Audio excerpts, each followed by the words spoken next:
I'm probably the wrong type of person to be making a video like this, as I've been meaning to make this video for probably over 2 years or something like that, so I'm definitely no expert. Don't take me as the all-seeing, omnipotent on not procrastinating, because I'm a level 100 grandmaster with my skill tree fully maxed out, so. But it's something that I can really understand and can relate to on the procrastinating side, and most likely than not, I think I know the answer what to do. It's just doing is the hard part, but I feel like I know I'm probably going to get a lot of flack for that. This is my video, so. This can result for many different reasons. It's not all uniformly the same, you know. I think everyone's seen that TED Talk with the little monkey in the pirate ship and like controlling stuff. And that's one of them. I believe from what I remember is about fear. Fear is mostly controlling the monkey to do its monkey things and not get the job done. I don't know, I haven't watched the video in quite a long time, but I'm pretty sure that's what the gist of it was. Another reason that a lot of people don't get started on things that they really want to do is that they're just overwhelmed. They got a lot of things going on, and it's tough. It's tough. That's just kind of life. That's just another day of the week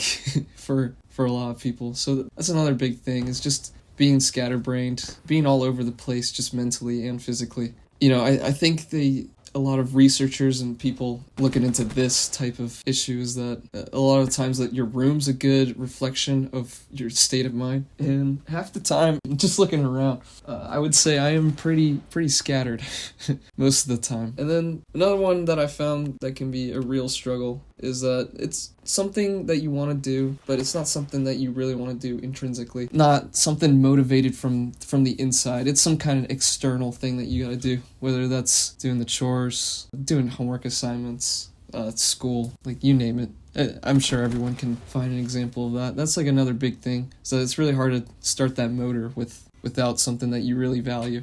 It also doesn't help that there's so many different distractions, different portals, as you can call it, that are more appealing in the moment than in the future, such as your phone. You got the whole internet on your fingertips, so it's obviously going to be quite a challenge to not scroll past that World of T-Shirts guy who's just an absolute alcoholic. I don't know if anyone's on that side of TikTok, but man, that I feel bad in a way, but at the same time, it's insane.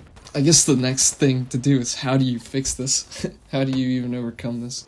And now all the stuff I said earlier is probably things you've already known, and you're asking, what is the solution? And unfortunately, the solution is kind of things that you probably already know, or it's kind of self-evident already without needing much expertise on the topic. I'll give like a few tips. If they're helpful or not, please let me know. I think these are like kind of the 4 things that you can do to just get started. So number 1 is to just touch grass.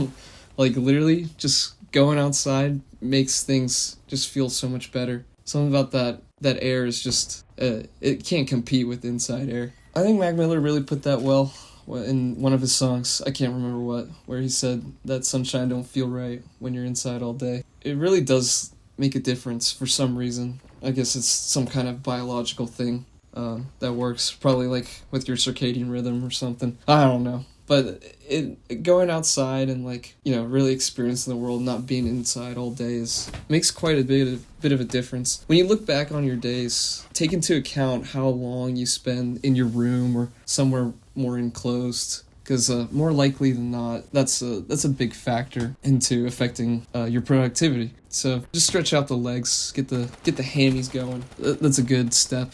And then obviously sleep too. My second tip is to start doing the little things. And what I mean by that is, you know, really start doing little habits that really, they don't seem like they make a big difference, but over time, when you build all those little pieces, it really puts the picture together, and you can start getting that snowball rolling. This can be like making your bed every morning, just starting off with something small. Like, you don't have to do something like a big task that you find a struggle or can't even fathom to think about. Just do little things like that, like making your bed, cleaning your room, putting things back right away. I'm pretty sure that's what the book Atomic Habits is about.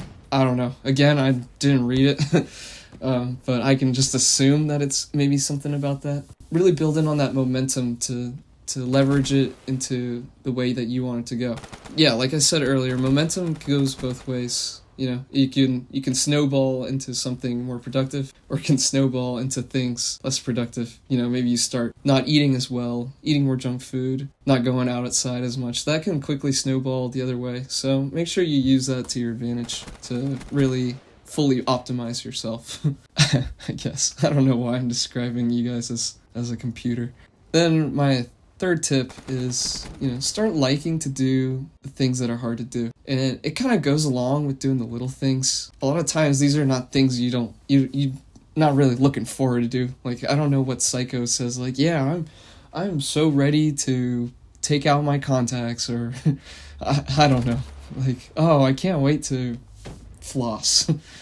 Even though floss isn't important. But it kind of goes along with that stuff. If you start liking and enjoying doing the hard things, then it kind of makes it easier to start all of the obstacles that make it difficult. And obviously this is easier said than done, but really just pay attention to when your brain goes, oh, this is something that I really don't like to do, because that's sort of like the signal to push forward, to really sit down with yourself and say, hey, I know this is hard, this is not something fun, but I'm gonna do it just to build on it. Just think of it as like leveling up in that way. When you run into something that's, really ruins your state of flow, really like use that as a signal of that you're heading down the right path, and go ahead and use that to progressing forward. And again, easier said than done, but I think that's like really important to start utilizing that, because then it makes everything else a lot easier. So shift your frame of mind into thinking things that are difficult are what is required, or what's the first step to progress and growth. And just enjoy the process. It's kind of cliche, like, oh, it's not about the destination, it's the journey, or friends we made along the way, blah, blah, blah. It's so cliche, but really just enjoy getting there.